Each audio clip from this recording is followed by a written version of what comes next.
Bible को उठाओ और आज के वचन के लिए प्रार्थना करो। ऊंची आवाज के साथ बाइबल को उठाते हुए मैं आपकी आवाज को सुनना चाहता हूँ। मैं बार बार बोलता हूँ, मुझे नहीं लगता शायद आपको मेरी आवाज आती है। मैंने कहा मैं आपकी आवाज को सुनना चाहता हूँ। ऊंची आवाज को बढ़ाओ, शायद आपकी प्रार्थना सुनने से कोई दूसरा सीख जाए नया प्रार्थना करने। मैं इसलिए बोलता हूँ, आपकी प्रार्थना की आवाज को सुनकर दूसरा कोई नया जो आपके पास बैठा है वो प्रार्थना करनी सीख जाए। ऊंची आवाज के साथ करो प्रार्थना। अरे आंखें बंद करो, कोई भी आंख खुली ना रहे। ऊंची आवाज के साथ करो आज के वचन के लिए प्रार्थना। ऊंची आवाज के साथ गला खोलते हुए हर एक जन ऊंची आवाज के साथ सीधे बाइबल उठाओ, अपने सीधे ऊपर उठाओ, आंखें बंद करके मैंने आंखें खोल कर नहीं कहा।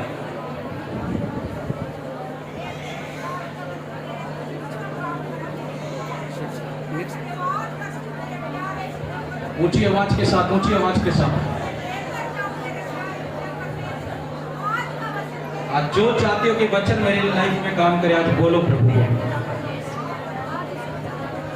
बोलो परमेश्वर को ये वचन मेरे जीवन में काम करे। बोलो बोलो, आज का वचन मेरे लिए है। आज के वचन की आशीष मेरे लिए। बोलना शुरू करो, आज का वचन मेरे लिए बरकतों का कारण होगा, बरकतों की आशीष लेकर आ रहा। बोलो, आज का वचन मेरे जीवन को लेकर आ रहा। मैं इस वचन के द्वारा जीवन पाऊंगा। हर एक मुंह खोलो, बोलो आज का वचन मेरे परिवार के लिए जीवन को लेकर आ रहा। आज का वचन मेरे बिजनेस के लिए जीवन को लेकर आ रहा है। और बोलना शुरू करो इस वचन के लिए। मांगो आज गला खोलते हुए।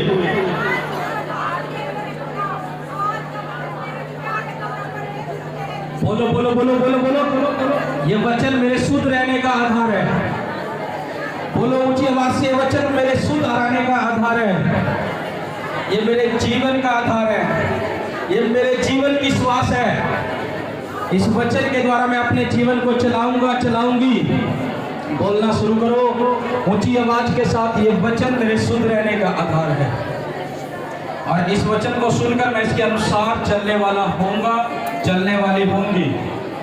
प्रभु यीशु मसीह के नाम में ऊंची आवाज से कहे आमीन, आमीन, हालेलुया, हालेलुया। आज मैं आपको बता रहा हूं, परमेश्वर, जब हमने परमेश्वर को अपना जीवन दिया है तो परमेश्वर को जीवन देना, परमेश्वर को जीवन देना ये नहीं है कि जैसा हम चले वैसा चलता जाएगा। मैं आपको बता रहा हूं, हम वैसे नहीं बचाए जाते। जो व्यक्ति आत्मिक होता है वो बचाया जाता है। या आमीन छोटे आपका। जो व्यक्ति आत्मिक होता है वो बचाया जाता है। और मैं आपको बता रहा हूं, आज प्रभु यीशु मसीह ने हर एक जन को बोला कि वो हर एक जन आत्मिक बन जाए। ऐसा नहीं है कि हम प्रभु में चल रहे हैं कि हम आत्मिकता में नहीं चल सकते या आत्मिकता में नहीं जा सकते। वो आपके ऊपर डिपेंड करता है कि आप कैसे आत्मिकता में जाओगे। क्योंकि जैसा आपका जीवन होगा, जैसा पवित्रता वाला आपका जीवन होगा, वैसे आप आत्मिकता में बढ़ोगे। क्योंकि एक छोटा सा पाप भी हमारी आत्मिकता के लेवल को डाउन कर देता है।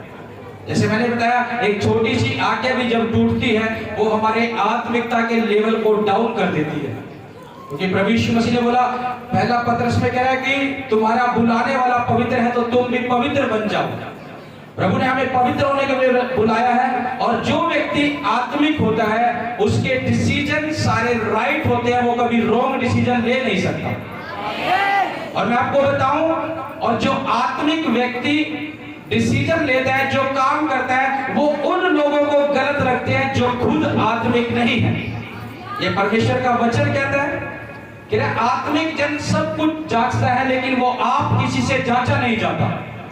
वो आप किसी से जाता नहीं जाता। अगर आपका जीवन प्रेयर वाला है, आपका जीवन फास्टिंग वाला है, आपका जीवन उसके भवन में शांति में बने रहने वाला है, तो आप परमेश्वर के आत्मिक जनों। हो सकता है लोग आपको लाख बुरा कहे, लाख आपको बारे में बुरा बोले। अगर वो बुरा बोल रहे, आपको वो गलत बोल रहे हैं, वो आपको गलत कह रहे हैं, लेकिन आप आत्मिक हो, वो आपको जांच नहीं पा रहे, क्योंकि आपने जांच लिया है, आपने परख लिया कि हमें प्रार्थना करनी है, हमें फास्टिंग में रहना, हमें उसकी शांति में रहना है। जब आपने ये सब चीजें जांच तो आत्मिक जन हो आप, जो आपने जांचा है, और वो दूसरे लोग जो आत्मिक नहीं है वो आपसे जांचे नहीं जाते।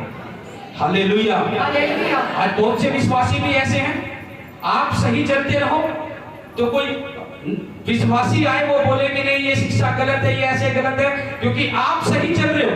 वो भी विश्वासी आप भी, लेकिन आप सही चल रहे हो, अगर वो आपको गलत ठहराए, आपको आके कहे, वो आपको गलत कहे आपको, तो यानी कि वो अभी तक आत्मिकता में गया नहीं है।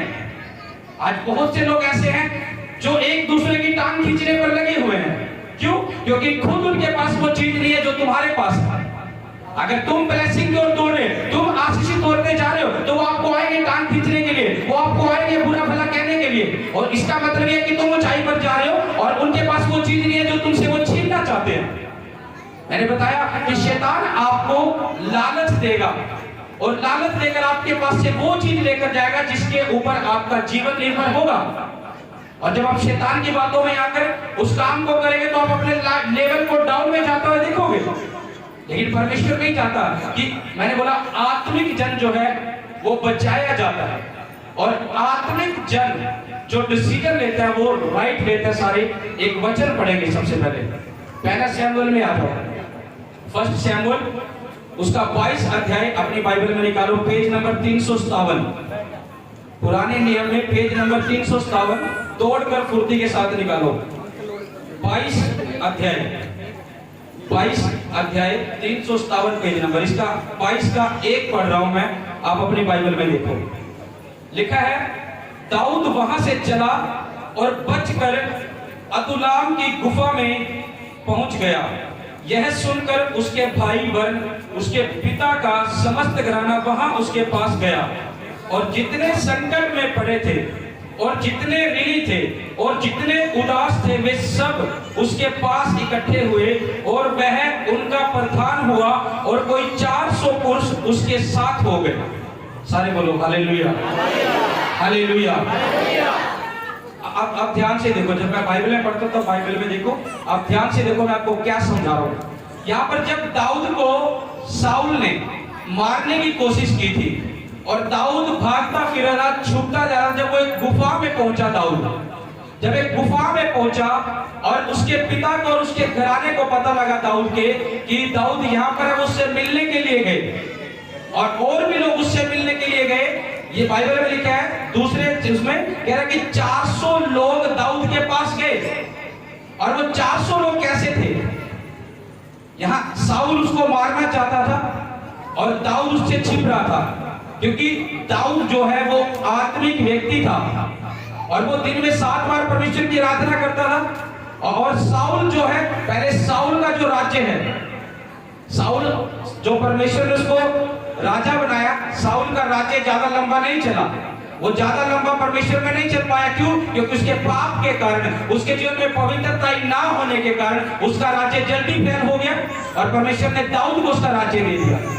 अगर एक विश्वासी के जीवन में अगर सब कुछ अच्छा हो रहा है, सब कुछ अच्छा हो रहा है, आपका जीवन भी प्रार्थना वाला, प्रार्थना में चल रहे हो, वचन में भी चल रहे हो, फास्टिंग में भी चल रहे हो, आपका जीवन अच्छा है, आपको लग रहा होगा, और अभी आप अच्छे लेवल पर जा रहे हो। साउल भी ऐसे ही था, लेकिन साउल कब गिरा? जब उसकी लाइफ से पवित्रता ही हटी और परमेश्वर का आत्मा उसके ऊपर से उठ गया और दाऊद के ऊपर आ गया। हालेलुया। यानी जब पवित्रता ही हट गई, जब परमेश्वर की आज्ञा टूटी साउल के ऊपर से, तब परमेश्वर का आत्मा साउल पे से उठा और दाऊद के ऊपर आ गया, और परमेश्वर ने दाऊद को जो है राजा बना दिया साउल की जगह। और साउल प्लानिंग कर रहा है, मैं बता रहा हूं, जब जो आत्मिक व्यक्ति होता है, परमेश्वर उससे बातें करता है बहुत तरीके से, वचनों के द्वारा बातें करता है, अपने दास के द्वारा बात करता है, सपनों के द्वारा बात करता है, जो व्यक्ति आत्मिक होता है। लेकिन जो आत्मिक नहीं है, परमेश्वर उससे बात नहीं करता कभी भी, ना तो अपने नबी के द्वारा करता, यानी ना अपने भविष्यवक्ताओं के द्वारा करता, ना वचनों के द्वारा करता, ना सपनों के द्वारा करता। उसे अपना जीवन खाली खाली लगता है। साउल के जीवन में से जब परमेश्वर का आत्मा उठ गया, उस समय परमेश्वर का आत्मा उससे बात नहीं करता था। कोई नबी भी उसके पास आकर परमेश्वर के संदेश को लेकर नहीं जाता था कि परमेश्वर तेरे लिए क्या चाहता है, क्योंकि उसके ऊपर से जब उसका आत्मिक मन चला गया तो परमेश्वर का हाथ उसके ऊपर से उठ गया और परमेश्वर ने उससे बातें करना बंद की, और दाऊद के ऊपर वो आत्मा ठहर गया। और दाऊद से परमेश्वर बात करने लगा और दाऊद राजा बना। और शाऊल क्या करता था, जब कोई परमेश्वर से संदेश नहीं आता था, जो शाऊल के डिसीजन है वो सारे रॉन्ग हो गए। मैंने बोला जो आत्मिक व्यक्ति है उसके डिसीजन सारे राइट होंगे। और शाऊल ने क्या करा, शाऊल जब कोई युद्ध जीतने के लिए आता था, जब शाऊल को पता लगता था कि परमेश्वर मुझे नहीं बता रहा कि ये युद्ध मैं जीतूंगा कि नहीं, या परमेश्वर का भविष्य रखता कोई मुझसे नहीं कह रहा कि तू ये जीतेगा, क्योंकि शाऊल आत्मिकता में नहीं था और परमेश्वर ने बात करना बंद किया उससे, और उसने डिसीजन लिया, वो भूत सिद्धि करने वाले के पास गया, जो जादू टोना करने वाला उसके पास गया, और उसके डिसीजन सारे रॉन्ग होने लगे। उसने परमेश्वर को नकारा, वो भूत सिद्धि वाले के पास पहुंचने लगा। लेकिन परमेश्वर जांचता है, परमेश्वर परखता है अपने लोगों को। अगर जब शाऊल ने डिसीजन लिया और वो शाऊल दाऊद को मारने के लिए पहुंचा, और दाऊद एक गुफा में था, और जब शाऊल लोगों का चुनाव करता था, बड़े ध्यान से सुनना, जब शाऊल लोगों को चुनता था युद्ध करने के लिए, कोई दो जन आ जाओ मेरे पास, दौड़कर आ जाओ, कोई भी दो जन आ जाओ, आ जाओ आ जाओ आ जाओ, आप एक और आ जाओ, कोई भी आ जाओ, दौड़कर आ जाओ, आ जाओ, दौड़कर आ जाओ, आ जाओ आ जाओ, कोई नहीं। अब मैं आपको एक प्रैक्टिकल करके दिखा रहा हूँ। हालेलुया। अब एक दाऊद और एक शाऊल। अब मैं आपको समझा रहा हूँ, आप बड़े ध्यान से समझना ताकि आपके माइंड में ये पिक्चर बैठे कि मैं क्या कह रहा हूँ। कोई 4-5 बच्चे उठकर दौड़कर आ गया, दौड़कर आ गए, दौड़कर 4-5, सिर्फ ज्यादा को नहीं, 4-5 को, इधर बैठ जाओ, बैठो बैठो, दौड़कर इधर फेस करो, बस बस बस बस बस बस। Hallelujah hallelujah hallelujah hallelujah. अब मान लो ये दाऊद और ये शाऊल। अब ध्यान से देखना, जब शाऊल जो डिसीजन लेता था, शाऊल का डिसीजन क्या होता था, मैं जिसको हाथ के साथ बुलाऊं दौड़कर आपने खड़े होकर आना। जब शाऊल का ऊपर से आत्मा उठ गया, पहले शाऊल ने परमेश्वर का काम किया और इसके डिसीजन गलत लेने के कारण और परमेश्वर की आज्ञाओं को तोड़ने के कारण जब आत्मा शाऊल के ऊपर से उठ गया तो शाऊल के डिसीजन सारे रॉन्ग हुए। और शाऊल जब युद्ध के लिए लोगों को चुनता था, वो ऐसे लोगों को चुनता था जो बहुत बलवान होते थे। बुलाओ इनको, अभी अपने इधर अलग खड़े हो, अभी अपने लोगों को बुला रहा है, उनको ही बुलाओ, बुलाओ ऐसे करके बुलाओ, आलो एक दो भाई को बुलाओ, इशारा करके बुलाओ, बुलाओ उधर से बुलाओ, दौड़कर आ जाओ, दौड़कर आ जाओ, दौड़कर आ जाओ, दौड़कर आ जाओ, दौड़कर आ जाओ, एक भाई और आ जाओ, कोई भी आप आ जाओ, आप आ जाओ, आप आ जाओ, कोई भी आ जाओ, कोई भी आ जाओ, दौड़कर आ जाओ, दौड़कर दौड़कर आ जाओ, दौड़कर आ जाओ, इनके पास खड़े हो, इनके पास खड़े हो, इनके पास खड़े हो। अब शाऊल ने जब युद्ध करने के लिए जाना, अपने लोगों को छांटना है, उसने बड़े बलवान लोगों को छांटा, कि बड़े बुद्धिमान लोगों को छांटा कि ताकि मैं युद्ध में जीत जाऊं। लेकिन इतने लोगों को, ऐसे बलवान लोगों को छांटने के बावजूद भी, ऐसे लोगों को चुनने के बावजूद भी शाऊल अपने सारे युद्ध हारा। क्यों हारा? क्योंकि जब इसका आत्मिकपन चला गया, जब इसके ऊपर से आत्मा चला गया, इसे पता नहीं लगा कि मैंने किसको चुनना है, किसके द्वारा मैंने जीतना है। इसने अपनी समझ से चुना कि बलवान और हेल्थी लोगों को चुना। और जब दाऊद की बारी आई, दाऊद ने निर्बलों को चुना। अब ये इनको आवाज लगाएगा, एक एक बच्चा आता रहो, इधर उठ के आता रहो, दौड़ कर आओ। अब दाऊद अपने लिए चुन रहे, युद्ध के लिए दाऊद चुन रहे। आ जाओ आ जाओ, शाबाश, आ जाओ आ जाओ, आ जाओ, इधर आ जाओ, इधर आ जाओ, तीर हो जाओ, आप इधर हो जाओ बेटा, सारे इधर आ जाओ, इधर आ जाओ, इधर आ जाओ। अब इसमें किसकी सेना ज्यादा बलवान है, किसकी लग रही है आपको? ऊंची आवाज से किसकी लग रही है सेना? पूरा शाऊल की लग रही है कि नहीं? लेकिन अभी आप आत्मिकता में नहीं हो, लेकिन मेरे लिए ये बलवान है। मैं आपको सिखा रहा हूं। अभी शाऊल ने संसारिक तौर पे देखा, आप गहराई से समझो, इसने संसारिक तौर पर सोचा कि मैं ऐसे ऐसे योद्धा लूं कि जिससे मैं युद्ध जीत जाऊं। और दाऊद ने इनको चुना कि मैं युद्ध के लिए जाऊंगा। और ये लोग पता कैसे हैं जिनको चुना? कर्जाई हैं ये लोग, ऋणी हैं लोग, कर्ज में पड़े हैं। एक वचन आप निकालो, इसका देखो, अपने बाइबल में देखो, खड़े हो, खड़े हो, बाइबल में देखो, इसी का जो हमने पढ़ा 22 का 2 पढ़ो। ये देखो, इसमें लिखा है, और जितने संकट में पड़े थे, यानी जितने लोग मुसीबत में पड़े थे, यानी जितने संकट में पड़े थे, और जितने ऋणी थे, यानी जितने कर्जे में पड़े थे, जो कर्जे में थे, ऋणी थे, और जितने उदास थे, जिनके ऊपर प्रॉब्लम थी, समस्याएं थी, अपनी प्रॉब्लम बीमारी को लेकर उदास थे, कह रहा कि वे सब उसके पास इकट्ठा हुए और वह उनका प्रधान हुआ और कोई 400 पुरुष उसके साथ साथ हुए। यानी दाऊद ने जो लोग चुने वो कर्जे वाले लोग थे, अपने कर्जे में पड़े थे, अपनी बीमारियों में, समस्या में पड़े थे, ऐसे लोग दाऊद ने चुने। लेकिन दाऊद जो है आत्मिक जन था, वो आत्मा के अनुसार चुन रहा था, वो संसारिक तौर पर नहीं देख रहा था कि ये कर्जे में है। लेकिन साउल ने जब युद्ध लड़ा इनके साथ, साउल हारा जब अपनी सेना को लेकर गया। लेकिन दाऊद ने इन योद्धाओं को, यानी ये दाऊद की कलीसिया लगा लो, 400 लोग उसने अपनी कलीसिया के लिए चुने, 400 लोग आए उसके पास, और 400 सारे लोग ऐसे आए, किसी के ऊपर कर्ज है, किसी के ऊपर बीमारी है, कोई समस्या में, सभी उदास है। अगर आप किसी समस्या वाले व्यक्ति के पास बैठोगे, बीमारी वाली व्यक्ति के पास बैठोगे, तो वो यही बात छेड़ेगा कि मैं बीमार हूं, मैं ऐसा हूं, मैं वैसा हूं। अगर कर्जे वाले के पास बैठोगे तो वो कर्जे की बात छेड़ेगा, मैं ऐसा हूं, मैं वैसा हूं। है कि नहीं ऐसा? तो दाऊद ने कैसी कलीसिया को चुना? जो कर्जे में है, जो उदास है, जो संकट में पड़ी है। लेकिन ये आत्मिक है, ये जांच रहा था कि ये आने वाले टाइम में क्या बनेगा। और जब हम दूसरे सैमुएल में जाते हैं, दूसरे सैमुएल में जब चैप्टर पढ़ते हैं, जो लोग दाऊद ने चुने थे, ये लोग बड़े बड़े योद्धा बने थे। आमीन। और ये आमीन छोटा है आपका। आमीन। जो दाऊद ने ये लोग चुने, जो उस समय कर्जे में थे, ऋणी थे, प्रॉब्लम में थे, परेशानी में थे, जब दूसरे सैमुएल में पढ़ेंगे, यही लोग बड़े बड़े योद्धा बने, और ये बड़े बड़े धनी लोग हुए, और बड़ी बड़ी जो इनके ऊपर प्रॉब्लम थी, वो सारी प्रॉब्लम इनके ऊपर से चली गई। आमीन। लेकिन अगर उस समय दाऊद सांसारिक तौर पर चुनता कि नहीं, ये तो कर्जे में, इसको मैंने साथ नहीं लगाना, नहीं ये तो अभी ऐसा है, मैंने इसको साथ नहीं लगाना, नहीं ये तो बीमारियां भी नहीं लगाना, क्योंकि दाऊद का डिसीजन जो था वो आत्मिकता में था, वो जानता था कि आने वाले टाइम में ये क्या बनने वाले हैं। और जब दूसरे सैमुएल में हम जाते हैं, जो दाऊद ने चुनाव किया था, उनमें से बड़े बड़े योद्धा निकले, बड़े बड़े योद्धा ऐसे ऐसे तैयार हुए। जब एक आत्मिक व्यक्ति होता है और जो आत्मा में चलता है, आत्मिक व्यक्ति जो आत्मा के अनुसार चलता है, उसके डिसीजन सारे राइट होते हैं।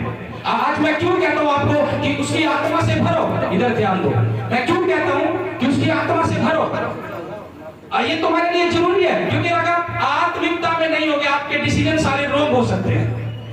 दाऊद को लोग बोलते होंगे ये तो पागल है, कर्जे वाले लोगों को अपने साथ लगा रहा है, बीमारी वाले लोगों को अपने साथ लगा रहा है, समस्या वाले लोगों को साथ लगा रहा है, कह रहा 400 लोगों की कलीसिया ऐसी तैयार कर दी, कह रहा क्या करेगा आगे जाकर ये। लेकिन दाऊद जानता था कि आगे जाकर जिन लोगों को मैं अपने साथ जोड़ रहा हूँ, जिन लोगों को, जिस कलीसिया को मैं अपने साथ जोड़ रहा हूँ, आज हो सकता है आप दुखों में, समस्या में, बीमारी में, कर्जे में, लेकिन आप नहीं जानते जिस सेवक के साथ जुड़े आप आने वाले टाइम में बड़े बड़े योद्धा बनने वाले हैं। यीशु मसीह के नाम में चुनाव करें प्रभु यीशु मसीह ने किया ताकि आप बड़े बड़े योद्धा बन सको। आमीन। परमेश्वर यही चाहता है कि आप धन्यवाद किया जाओ। आमीन। मैं आपके कर्जे को जाते हुए देख रहा हूं यीशु मसीह के नाम में। आपके कर्जे से आजाद हो यीशु मसीह के नाम में। आपके सिलों के ऊपर से कर्जे करते हुए देख रहा हूं यीशु मसीह के नाम में। आपके सीनियर लोगों को यीशु मसीह के नाम में। क्योंकि ये डिसीजन आपको लेकर आना इस भवन में, ये डिसीजन आपको जोड़ना इस चर्च में, इस कलीसिया में जोड़ना, ये परमेश्वर के आत्मा का काम है। आप इसलिए जोड़े गए इस दास के साथ ताकि तुम बड़े योद्धा बन सको। Hallelujah, hallelujah. साउल ने ऐसे लोगों को जोड़ा जो पहले बलवान थे, जिनके पास पैसा भी था, सब कुछ था, लेकिन हारे वो लोग। दाऊद ने ऐसे लोगों को जोड़ा जिनके पास कुछ नहीं था, लेकिन आने वाले टाइम में वो योद्धा बने। आज लोग आपको जो मर्जी बोल रहे हो, आपको बोल रहे हो कि ये क्या लोग हैं, ये कैसे हैं, ये क्यों हर रेगुलर संडे चर्च जाते हैं, इनके जीवन में कुछ हो तो रहा नहीं, इनके जीवन में अभी तक ये नहीं हुआ, ये प्रभु यीशु मसीह कर। आज लोग आपको बोलते हो कैसा, लेकिन वो लोग नहीं जानते आपने क्या पाया है और आप आने वाले समय में क्या बनने वाले हो। Hallelujah, hallelujah. मेरे प्रभु ने इसलिए आपका चुनाव किया है। दाऊद इसीलिए जीता। दाऊद का डिसीजन जो था वो आत्मिक तौर पर था।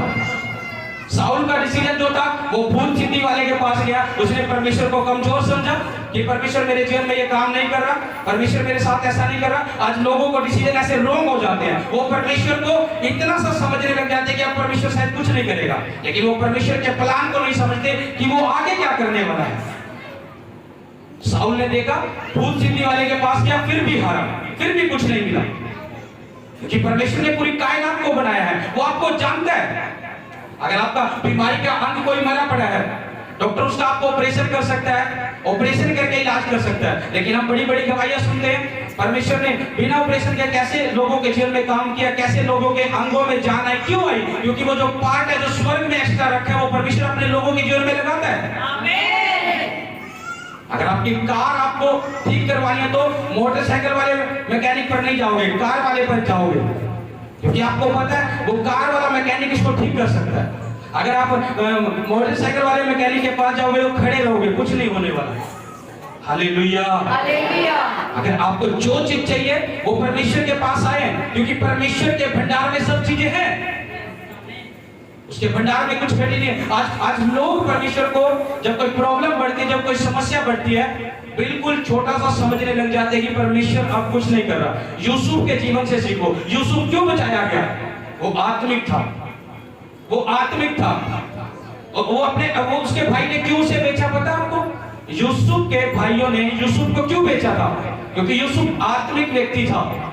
और मैंने बोला कि जो आत्मिक व्यक्ति होगा वो आप किसी से जांचा नहीं जाएगा, वो सब कुछ जांच सकता है। उसके भाई उसको जांच नहीं पाए कि ये क्या चीज है, उसके भाई उसको पहचान नहीं पाए कि यूसुफ क्या चीज है। उसके भाई चोरी करते थे, बुरे काम करते थे, और यूसुफ क्या करता था? वो सारी बातें अपने पिता को जाकर बोलता था कि भाइयों ने आज ऐसा करा है, कह रहा खुद भेड़ का बच्चा मार देना उन्होंने और बोल देना भेड़िया खा गया। वो ऐसे बुरे काम करते थे और यूसुफ अपने पिता को ये सब बातें बताता था और उसके भाई उससे बैर करते थे। यही कारण था क्योंकि यूसुफ को ये चीजें बुरी लगती थी और उस चीज पे बोलता था अपने पिता को। आज आप जो काम कर रहे हो परमेश्वर के लिए, आज जो काम कर रहे हो सकता है आपके पड़ोसी, आपके रिश्तेदार आपको बुरा बोलते हो, लेकिन आप आत्मिक हो जो उस काम को करे जा रहे हो। अगर उनकी सुनकर आप भी उनके साथ फिर गए तो आपने अपना खोया है, परमेश्वर का कुछ नहीं खोला। Hallelujah, hallelujah. यूसुफ गड्ढे में गया, गुलामी में गया, उसके भाइयों ने बेच दिया उसको, फिर भी वो आत्मिकता में रहा। उसने ये नहीं कहा कि मेरे भाइयों ने बेच दिया, मेरी आत्मिकता में रहने का फायदा क्या मिला, मैं तो जेल में भी चला गया, क्या फायदा मेरी आत्मिकता में रहने का। कह रहा है मैं उस व्यभिचार के पाप से भी भागा, उस पवित्रता में रहने का क्या फायदा, फिर मैं जेल के अंदर जा रहा हूं। क्योंकि वो जेल के अंदर दोबारा क्यों गया यूसुफ? क्योंकि उसने व्यभिचार से भागा वो, और उस पोतीफर की पत्नी ने उस पर इल्जाम लगाया कि इसने मेरे साथ ये किया, और इसी कारण वो दोबारा जेल में गया। उसने परमेश्वर को ये गुण कराकर नहीं कहा कि क्या फायदा हुआ परमेश्वर पवित्रता में रहने का भी, मैं पवित्रता में रहा, उसका नतीजा ये मिला कि मैं जेल में चला गया। आज लोगों के जीवनों में शैतान यही बातें करता है। हो सकता है आप सब चीजों में आगे चल रहे हो, आप परमेश्वर के सब कामों में आगे बढ़ चढ़ कर आ रहे हो, सब काम कर रहे हो, और हर संडे चर्च भी आ रहे हो, बुधवार मीटिंग अटेंड कर रहे हो आप, लेकिन उसके बाद भी कोई समस्या नहीं जा रही है। हो सकता है शैतान आपके दिमाग पर ये आवाज लगाता हो कि क्या फायदा इतना कुछ करने के बाद भी हम ऐसे के ऐसे ही हैं, इतना चलने के बाद भी हम ऐसे कैसे हैं। यूसुफ ने ऐसा नहीं बोला, पवित्रता में भी रहा, आत्मिकता में भी रहा। उसने ये नहीं कहा मेरा क्या फायदा आत्मिकता में रहने का, इतने दुख प्रॉब्लम समस्या में मैं चल रहा हूं, वो बना रहा। उसकी आत्मिकता ने उसे बचाया और वो जेल से बाहर आया। फिर अगर उस समय वो उस समय बिगड़ जाता, उस समय अगर कोई ऐसा काम गलत उठा लेता तो वो सारी उम्र जेल में सड़ता, लेकिन उसने अपनी आत्मिकता को बना के रखा। मैंने बोला प्रार्थनाएं करनी बड़ी बात नहीं, उनको करते रहना बड़ी बात है। उपवास रखना बड़ी बात नहीं, उनको रखते रहना बड़ी बात है। चर्च आना बड़ी बात नहीं है, चर्च आते रहना बड़ी बात है। आत्मिकता में रहना बड़ी बात नहीं है, आत्मिकता में बने रहना बड़ी बात है। और ये यूसुफ के लिए बड़ी बात हुई, वो अपने दुख में भी आत्मिकता में बना रहा। अगर उस समय वो चूक जाता कि इतने साल हो गया मैं इतने दुखों में हूं, अपने जेल में हूं, पवित्रताई में भी अपने आप को बचाया, फिर जेल में डाल दिया, क्या मिला मुझे पवित्रताई में रहने का नतीजा? अगर वो ये बातें बोलते तो सारी उम्र वो जेल में सड़ता, लेकिन परमेश्वर ने उसे बचाया, परमेश्वर ने उसे बचाया। और मैं बता रहा हूं यूसुफ ऐसे ही नहीं बढ़ा, परमेश्वर के वरदान उसके ऊपर प्रकट हुए जब वो पवित्रताई में रहा। परमेश्वर से स्वप्नों का अर्थ बताने लगा और उसी वरदान के द्वारा, उसी स्वप्नों का अर्थ बताने के द्वारा वो यूसुफ उस जेल से बाहर निकला। आमीन। अगर आपका जीवन पवित्रताई में है, आपका जीवन आज्ञाकारिता में है, आप परमेश्वर के कामों में खड़े हो, आप परमेश्वर के कामों में चल रहे हो, तो याद रखना आप बचाए जाओगे यीशु मसीह के नाम में। मैंने कहा आप बचाए जाओगे यीशु मसीह के नाम में, आपका घराना बचाया जाएगा यीशु मसीह के नाम में। Hallelujah, hallelujah, hallelujah, hallelujah. वचन कहता है तू बच तो तेरा घराना बचाया जाएगा, तू बच तो तेरा घराना। हम ही बचे हुए नहीं है, चर्च में तो जुड़े हैं लेकिन बचे हुए फिर भी नहीं है, संगति में तो बने हुए हैं लेकिन बचे हुए फिर भी नहीं है। वो काम ही नहीं है जो परमेश्वर ने हमें चुना है जिस कामों के लिए। वो जीवन ही नहीं है जिस कामों के लिए चुना। जब हम एक नाम के जरूर चर्च में हैं तो हमारा परिवार कैसे बच जाएगा? नाम के बचने के लिए परमेश्वर नहीं बचाया कि तुम चर्च चलो बस बच जाओगे। हमें खुद बचना पड़ेगा पहले, और फिर हमारा घराना बचाया जाएगा। हालेलुया। और हमारा बचाना यही है जब हम परमेश्वर की आज्ञा में होकर पवित्रताई में और आत्मिकता में अपने जीवन को लेकर चलते हैं। ये हमारा बचना है, क्योंकि शैतान हर तरफ से तीर चलाता है। और जानते हो शैतान के 3 तीर है जो एक विश्वासी पर, जो परमेश्वर के जन पर वो चलाता है। 3 तीर, और 3 तीरों में से एक तीर ऐसा जहरीला तीर है जिस तीर से बहुत ही कम, ये लगा लो 100 में से 1% लोग बचते होंगे, 99% लोग घायल हैं उस तीर से। लेकिन 1% भी वो व्यक्ति बचेंगे जिनका जीवन प्रार्थना वाला होगा, फास्टिंग वाला होगा। जो शैतान पहला तीर चलाता है वो चलाता है लालच का तीर। अगर आप परमेश्वर की संगति में या परमेश्वर के कामों में आ रहे हो तो आपके अंदर लालच डालेगा। हो सकता है आपको काम अच्छा देगा उस टाइम ताकि तुम भवन में ना जा सको, वो आपकी कमजोरी को पकड़ेगा ताकि तुम संगति में न जा सको। वो आपको ऐसा अच्छा काम देगा। एक परिवार था मेरे पास, वो परिवार जब मेरे पास जुड़ा, वो शायद आज आया नहीं है। वो परिवार आज आया नहीं। जब वो परिवार जुड़ा और 6 दिन खाली रहता वो, और 7वें दिन रविवार के दिन उसके पास काम आ जाता वो। और ऐसा काम आता था कि इतना लालच आ जाता था उसको कि उस काम को छोड़ ही नहीं पाता था। वो 1 संडे 2 संडे भी सोच, मैंने कहा क्या कर रहा तू, चर्च में नहीं आ रहा, तेरे जीवन में काम कैसे हो? कह रहा काम आ जाता जी, 6 दिन खाली हूँ। फिर मैंने उसको बोला कि तू 6 दिन जो खाली है ना, 7वें दिन काम तुझे परमेश्वर नहीं दे रहा। फिर 7वें दिन का काम परमेश्वर नहीं दे रहा। 7वें दिन का तो परमेश्वर ने विश्राम दिया है। जो 7वें दिन का काम दे रहा तो कोई और ही दे रहा है तुझे, ताकि तू परमेश्वर से दूर हो जाए। क्योंकि 7वां दिन परमेश्वर ने क्या ठहराया है? क्या ठहराया है? विश्राम दिन ठहराया कि नहीं? अगर 7वें दिन कोई काम आ रहा है तो यानी कि ये परमेश्वर की ओर से नहीं, किसी और की ओर से आ रहा है। तो मैंने उसको समझाया तू 7वें दिन का काम भी छोड़, 7वें दिन मेरे परमेश्वर का विश्राम दिन है, तो उस दिन को मना। और फिर उसने ऐसा करना शुरू किया, और जब वो 7वें दिन को आता है तब जाकर उसकी लाइफ में से बंधन टूटा, और 6 दिन फिर वो आशीषित रहा, और 7वें दिन उसने विश्राम दिन को मनाया। हालेलुया। आज शैतान लालच का तीर चलाता है विश्वासी ताकि संगति में न जा पाए, उसकी हजूरी में न जा पाए। पहला तीर लालच का। हो सकता है बहुत से लोग इस लालच से बच जाते हैं, क्योंकि बहुत से लोग ऐसे हैं जो इस चीज को वैल्यू नहीं देते। उनको पता है कि हमें परमेश्वर की संगति में जाना, आज परमेश्वर का दिन है तो हम सब काम काज छोड़ेंगे, और वो परमेश्वर के संगति में आते हैं। लालच का तीर। दूसरा तीर है महिमा पाने का। महिमा यानी परमेश्वर ने कहा मैं अपनी महिमा किसी को नहीं दूंगा। बहुत से लोगों को ऐसा लगता है कि मैं चर्च में नहीं जाऊंगा, या मेरे जाने से, मेरे ऐसा करने से परमेश्वर का काम नहीं चलेगा। उसके अंदर ये महिमा आ जाती है कि मेरे बिना ही सब कुछ नहीं हो सकता, मैं ये काम करूंगा तो तभी होगा। अगर आप बोलने वाले व्यक्ति होंगे, आपको ये लगेगा कि मैं बोल रहा हूं तो तभी ये काम हो रहा, तो मैंने तो ऐसा करना, मैंने अपनी इच्छा करनी है, तो आप अपनी महिमा ले रहे हो, आप परमेश्वर की नहीं कर रहे हो। अगर आप अपनी महिमा ले तो आपको लगता है कि मेरे बिना ये काम नहीं होएगा, मेरे बिना। याद रखना, जो मैं लगाता है अपने आगे, जो मैं लगाता है वो परमेश्वर की महिमा को चुराता है। अगर आपके मन के अंदर ये बातें आती है कि मैं ऐसा करूंगा तो नहीं होएगा, मैं ये करूंगा तो नहीं होएगा, तो आप परमेश्वर की महिमा को चुरा रहे हो। ये आपका डिसीजन गलत है कि आप अपने ऊपर निर्भर हो। जो मैं नाम है वो किसका है जानते हो आप? जो मैं नाम है वो किसका है? शैतान का। किसका है? किसका है? मैं जो नाम है वो किसका है? बाइबल ही पढ़ते लगते हैं। निर्गमन में जब परमेश्वर ने मूसा को दर्शन दिया था, मूसा ने पूछा था कि तेरा नाम क्या है? परमेश्वर ने कहा था मैं जो हूं सो हूं, मेरा नाम मैं है। ये परमेश्वर का नाम है मैं। और जो लोग कहते हैं मैं ऐसा नहीं करूंगा तो वैसे नहीं, तो वो परमेश्वर की महिमा चुरा रहे हैं। मैं जो है वो परमेश्वर है, वो परमेश्वर का नाम है। परमेश्वर ने कहा था, जब मूसा ने पूछा, ये पहला नाम परमेश्वर ने मूसा को दिया था, कह रहा तेरा नाम क्या है? मैं तेरे लोगों को क्या बोलूंगा कि किसी ने मुझे भेजा है? परमेश्वर ने कहा उन लोगों को बोलना, कह रहा मैं जो हूं सो हूं, मेरा नाम मैं है, उसने मुझे भेजा है। आज विश्वासी के अंदर ये बातें आती है, मैं ये नहीं करूंगा कैसे नहीं होगा, मैं ये नहीं करूंगा तो वैसा नहीं होगा। आप परमेश्वर की महिमा चुरा रहे हो, वो शैतान आपके ऊपर तीर चला रहा है, और वो तीर आपको घायल करे जा रहा है। जब आपके अंदर ये मैं आती है कि मेरे बिना ये काम नहीं होगा। हालेलुया।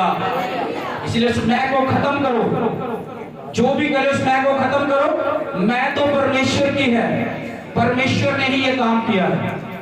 Hallelujah, hallelujah.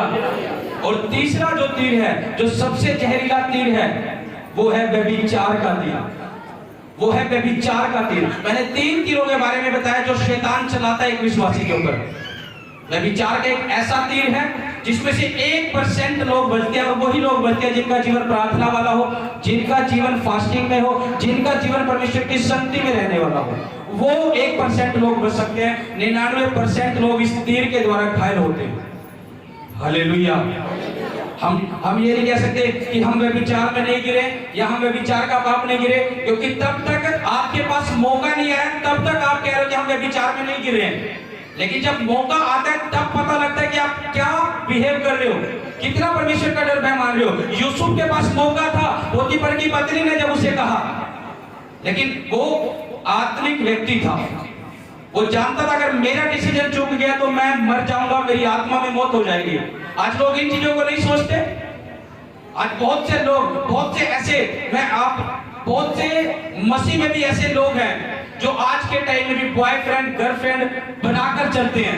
ये रिश्ता परमेश्वर ने नहीं तय किया। परमेश्वर सिर्फ पति पत्नी के रिश्ते को मानता है और किसी रिश्ते को नहीं मानता परमेश्वर। अगर कोई ऐसा दूसरा रिश्ता है तो तुम व्यभिचार में पड़े हो, परमेश्वर की आज्ञा को तोड़ रहे हो। उसको तोड़ो। कह रहा मसीह में तुम सब भाई और बहन हो। सिर्फ पति और पत्नी को परमेश्वर ने बोला है कि अब ये दोनों एक तन होंगे। ये रिश्ता परमेश्वर ने किया अपने वचन के अनुसार। सिर्फ अगर इससे अलग कोई रिश्ते है कि ये बॉयफ्रेंड है, मेरे गर्लफ्रेंड है, मैं उससे बात कर रहा हूँ, उसकी सोच ऐसी है, इसकी वैसे है, तो तुम व्यभिचार में पड़े हो। अभी भी तुम उस शैतान के तीर से घायल हो चुके हो, जो तीसरा तीर शैतान ने छोड़ा है तुम्हारे ऊपर। और ये तीर ऐसा है जिसको लग जाए उसकी मृत्यु तय है, उसे कोई बचा नहीं सकता। उसकी मृत्यु तय है, मृत्यु शरीर में नहीं। आपको लग रहा होगा कि हम ये काम कर रहे हैं, हम कौन सा मर गए, इतने साल से हम ये कर रहे हैं। तुम मरे नहीं हो, तुम आत्मा में मरे पड़े हो। तुमने परमेश्वर को चखा ही नहीं अभी तक। तुम एक जिंदा लाश हो, परमेश्वर में दिखते जरूर हो, चर्च में आते हो, लेकिन अगर तुम आज भी इस पाप में हो तो तुम आत्मा में मरे हुए हो। तुम्हारे डिसीजन सारे गलत हैं। हालेलुया। दाऊद भी इसी पाप में मरा, वो इसी पाप में गिरा था। दाऊद भी इतना व्यक्ति था, ऐसा व्यक्ति था, लेकिन शैतान ने जब तीर चलाया उसके ऊपर, जब वो भी चूका वहां पर, तो वो उस पाप के कारण अपनी उसी कंडीशन में पहुंच गया जहां से निकला था। लेकिन उसने फिर पश्चाताप किया, परमेश्वर ने से क्षमा किया और फिर उसी जगह राजा के स्थान पर खड़ा किया। लेकिन आज तुम कैसा चल रहे हो, तुम्हारा जीवन कैसे है? क्यों ब्लेसिंग नहीं खुलती है विश्वासी के ऊपर? क्यों उनकी ब्लेसिंग लेट है? हो सकता है तुम किसी पाप में गिरे पड़े हो, तुम आत्मिकता में नहीं हो अभी। और वचन कहता है आत्मिक व्यक्ति बचाया जाता है। दानियल बचाया गया शेरों की मांदों से, क्योंकि वो आत्मिक व्यक्ति था, प्रार्थना करने वाला था, परमेश्वर की आज्ञा मानने वाला था, मनुष्य की आज्ञा मानने वाला वो नहीं था।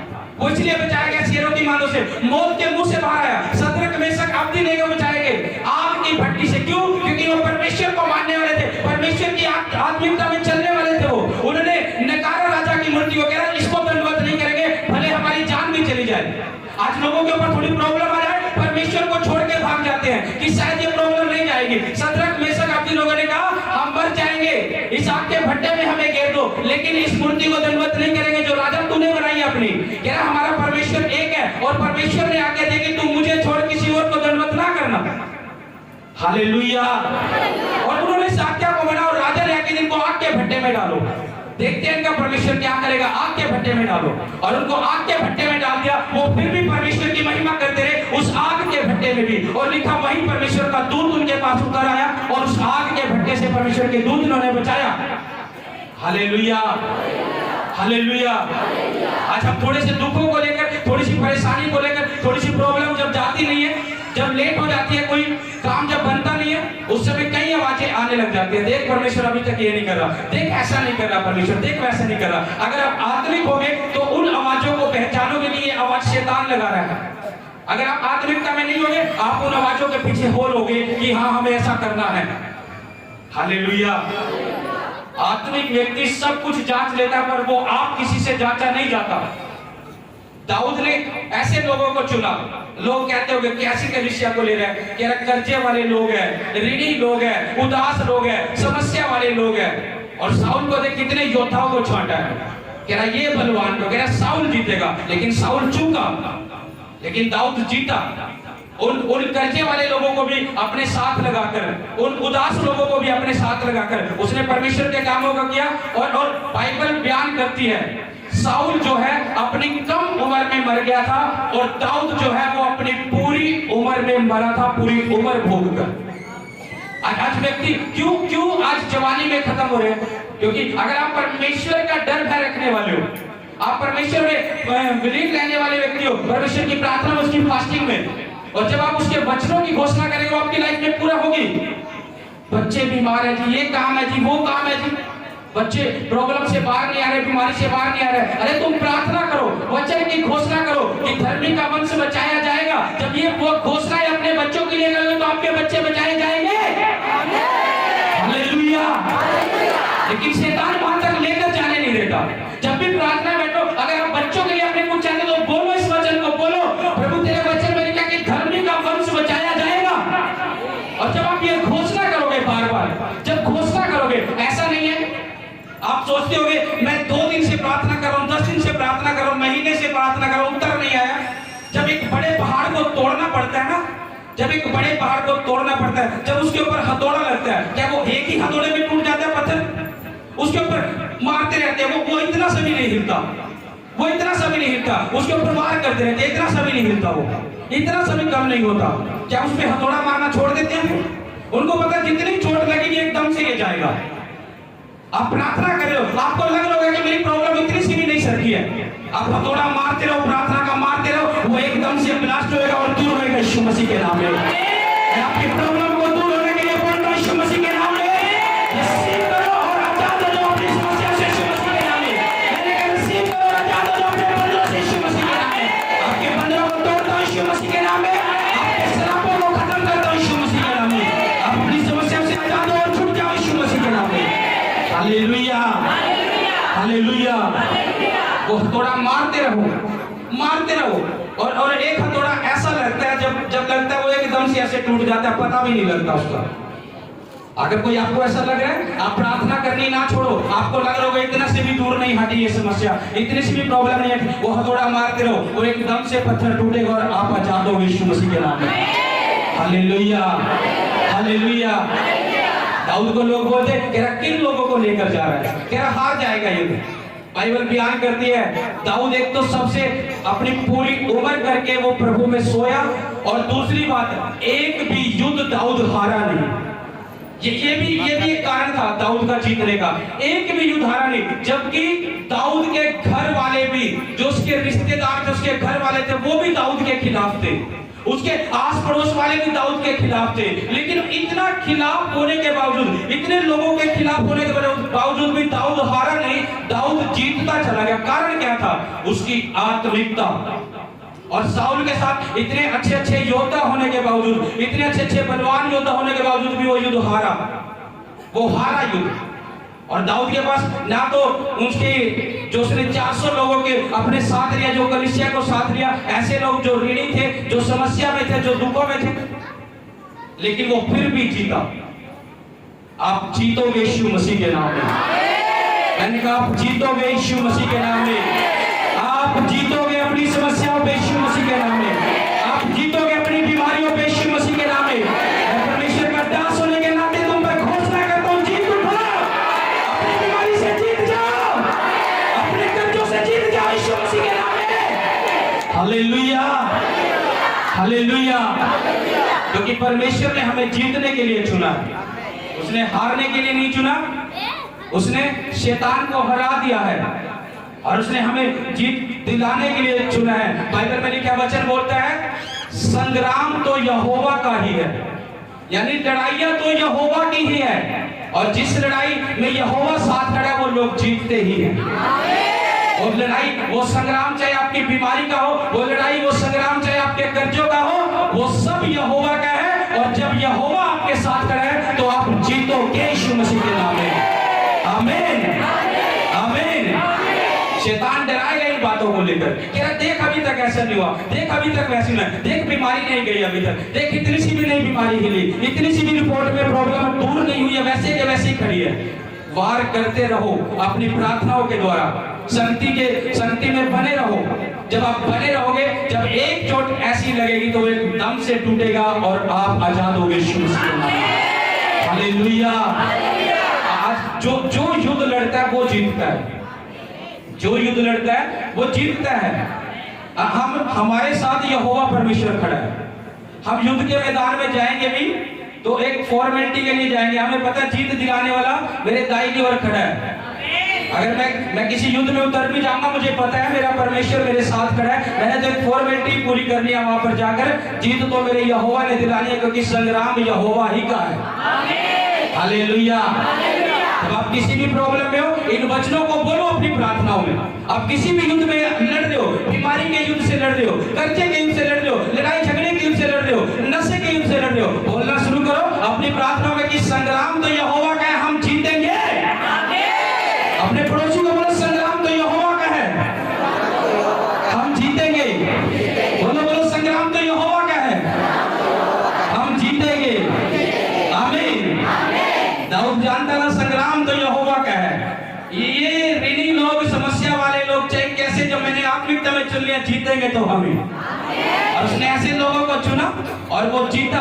और जब दूसरे सैमुएल में हम चले जाते हैं, उसमें देखते हैं वही 400 लोग जो जिनको दाऊद ने चुना था, क्या वही लोग बड़े बड़े योद्धा बने, धनवान बने। ये सब किसके द्वारा? परमेश्वर के अनुग्रह के द्वारा, क्योंकि संग्राम तो यहोवा ही का है।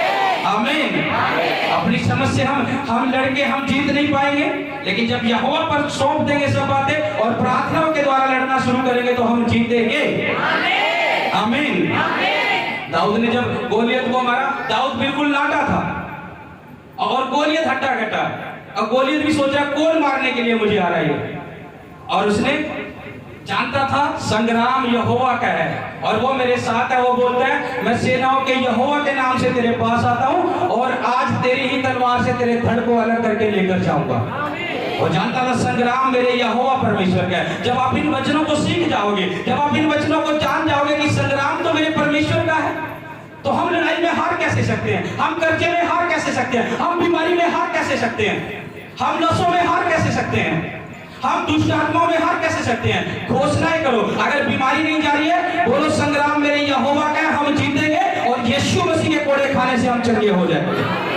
हालेलुया। जब आप कर्जे में हो, परमेश्वर को बोलो प्रभु मसीह यीशु के नाम में हमारी हर एक जो घटी है धन की, तो अपनी महिमा सहित मसीह यीशु में हमारी पूरी करेगा। जब आप ये बातें बोलोगे अपने वचनों में, जब प्रार्थना में बैठोगे, जब ये घोषणाएं करेंगे, वो क्यों नहीं आपके जीवन में पूरा करेगा? उसे पूरा करना पड़ेगा। हालेलुया। जहां वचन चलेगा वहां परमेश्वर काम करेगा। जब उत्पत्ति से हम देखते हैं परमेश्वर ने मुख से वचन निकाला, जब वचन चला तब परमेश्वर ने जैसा जैसा मुख से निकाला वैसा वैसा होता चला गया। जहां वचन चला वहां काम हुआ। हम वचन चलाते नहीं, चलाएंगे कैसे हमें पता ही नहीं, हम पढ़ते ही नहीं कभी। हालेलुया। हमें पता नहीं है ये सब बातें, हमें पता नहीं है, हम पढ़ते नहीं है, तो हम क्या प्रार्थनाओं में चलाएंगे। हालेलुया। इसलिए एक टाइम बनाओ अपनी प्रार्थनाओं का, एक टाइम बनाओ अपने प्रार्थनाओं का, एक वचनों का, और सप्ताह में दिन नियुक्त करो अपनी फास्टिंग के लिए। हालेलुया। अभी मैं 21 दिन की फास्टिंग में जाने वाला हूं। कितने लोग जाना चाहेंगे 21 दिन की फास्टिंग में? हाथ खड़ा करो। कितने लोग मेरे साथ 21 दिन की फास्टिंग करना चाहेंगे? हालेलुया। जो भी है मैं आपको बता रहा हूं, 5 तारीख से मेरे फास्टिंग स्टार्ट है 21 दिन के लिए। और आप लोगों ने भी बीच में रखना, जो भी 21 दिन के रखना चाहे, 11 दिन के रखना चाहिए, बीच में जैसे रखना। लेकिन जब आप रखोगे आप प्रार्थना करो, क्योंकि ये साल के अंत के दिनों में हम हैं और नया साल हम प्रवेश करने वाले हैं। और दूसरी बात, हमारे प्रभु का जो क्रिसमस आ रहा है उसके लिए भी, इन सब चीजों के, क्योंकि हम चाहते हैं कि हम ये साल का जो अंत है और जो ये साल की शुरुआत होगी, हम परमेश्वर की हजूरी में रहकर एंटर कर सके। हालेलुया। जब तक आप फास्टिंग रखना नहीं शुरू करोगे आप बढ़ नहीं पाओगे। हो सकता है आपने कभी ना रखी हो, लेकिन कोशिश करो। अगर आपको नहीं रखी जा रही है 2 बजे तक रखो। जब 2 बजे तक रखना सीख जाओगे फिर 5 बजे तक रखो। जब तक आप सीखोगे नहीं तब तक रखोगे भी नहीं, आपको रहेगा नहीं रखी जाएगी। अगर आप फिर भी 2 बजे तक नहीं रख पा रहे हो, मॉर्निंग में जल्दी उठो, सुबह 12 बजे तक रखो। मॉर्निंग में जल्दी उठो, सुबह 6 बजे उठो, प्रार्थना में बैठ जाओ, 6 से 12 रखो, आपकी 6 घंटे की फास्टिंग हो जाएगी। और एक 2 बजे तक और एक 5 बजे तक आप रखना तो शुरू करो। जब आप काम करना शुरू करोगे इस चीज पर, तब परमेश्वर आपको बल देगा, हिम्मत देगा। हालेलुया। इसलिए सभी ने फास्टिंग को रखना है। और जो ये साल चल रहा है, ये जो मंथ रह गया हमारे पास नए साल के लिए भी, 1 महीना जो भी ये रह गया, 1.25 महीना, इस महीने कोई भी संडे मिस मत करो, क्योंकि ये आपकी ब्लेसिंग का समय है। हालेलुया। और मैंने पिछले साल प्रभु की आत्मा में ये बात बोली थी, कलीसिया को दिया था एक बार, कि जब हम नए साल में प्रवेश कर रहे थे कि कोई भी मिस ना करना। जिन लोगों ने कंटिन्यू संडे के संडे बने रहे और परमेश्वर के जुली में उस नए साल पर हमने मीटिंग की, और इस साल में हमने उनकी गवाहियों को सुना अपने मुख से। आमीन। तो इसलिए ये साल मिस मत करो, ये संडे मिस मत करो। और मैं आपको बता रहा हूँ, कुछ लोगों को पता नहीं है, जो नए लोग आते हैं, बुधवार को भी यहाँ मीटिंग होती है। सप्ताह में 2 दिन मीटिंग होती है, संडे और बुधवार। तो इस चीज को याद रखना, टाइमिंग हमारी वही है। और जो बुधवार की मीटिंग अटेंड कर सकते हैं तो वो भी करें। हालेलुया। क्योंकि जरूरी है हमें परमेश्वर की हजूरी में बने रहना। और सभी ने फास्टिंग रखना है। 5 तारीख से हम फास्टिंग में जाएंगे, तो सभी कलीसिया ने भी, जो भी आपको आत्मा गाइड करे, जितने दिन के लिए, जैसे मैंने वचन में सिखाया कि जितना आत्मा आपको उभारे उतने टाइम के लिए आप फास्टिंग रखो। क्योंकि जब तक आप करोगे नहीं तो आप पढ़ भी नहीं पाओगे। आप ये नहीं कह सकते हमने कभी रखा नहीं, हम रख नहीं पाएंगे। शुरुआत करो। मैंने ऑप्शन दिया है, एक 12 बजे तक की फास्टिंग है, एक 2 बजे तक की फास्टिंग है और एक 5 बजे तक की फास्टिंग है। ये 12 बजे और 2 बजे उन लोगों के लिए है जिन्होंने मतलब कि रखा ही नहीं है 12 बजे तक, जिन्होंने कभी रखा ही नहीं है, वो शुरुआत करे 12 बजे तक। हो सके तो 2 बजे तक कर सकते हैं वो लोग। हालेलुया। ये शुरुआत करो। जब तक आप जानते हो, हमारी फास्टिंग भी जो है वो हमें आत्मिकता में बढ़ाती है बहुत ज्यादा। ये कारण है आत्मिकता में जाने का। और मैंने अभी आत्मिकता के लिए आपको सिखाया कि आत्मिक व्यक्ति बचाया जाता है। हालेलुया। और उपवास एक ऐसा जरिया है जिसके द्वारा हम आत्मिकता में बने रहते हैं, क्योंकि परमेश्वर का आत्मा उस टाइम हमारे ऊपर कब्जा करता है और हमें सिखाता है हमें क्या करना है क्या नहीं करना है। आमीन। इसलिए फास्टिंग में जाओ। और ये दिन है, जो इन दिनों को, संगति को मिस ना करो, बने रहो और परमेश्वर आपको जीत देगा। आमीन। हालेलुया। हालेलुया। इसलिए मेरे प्रिय, अपने जीवन को पवित्रता और आत्मिकता में लेकर चलो, क्योंकि परमेश्वर हमसे यही चाहता है कि हम पवित्रता में चले और आज्ञाकारिता में चले। आमीन। हालेलुया। आंखें बंद करें और प्रार्थना करें इन वचनों के लिए ऊंची आवाज के साथ। हर एक जन प्रार्थना में जाए, मुंह